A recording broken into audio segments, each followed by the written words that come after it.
Hi, I'm Joseph Atwick. I'm 18 from Newport and I study Level 3 Motorcycle Mechanics at Coleg College. I chose this course because it's something I want to do for a while.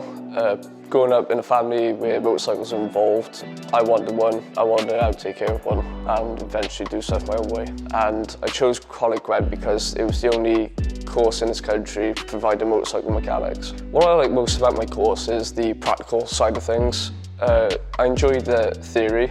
However, it's not as interesting as getting your hands dirty and learning your own way. An all day on our course starts off theory-based and come towards the afternoon, we're set into the practical workshop and we are assigned tasks to carry out, which is part of our coursework. My favourite thing to do on the course would be spending time with my mates, mainly, but to be able to take apart motorcycles, put them back together correctly and replace parts is brilliant. I can be able to take on jobs outside, knowing confidently I can rebuild them safely. The facilities are brilliant. You are provided tools, you're provided knowledge off the tutors, and if you need something, all you got to do is ask.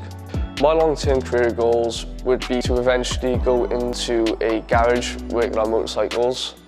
How this course will help me is the connections through the tutors and then being able to provide a reference. I would highly recommend this course to someone else as it's brilliant to boost your own confidence and it makes you more of a hands-on person.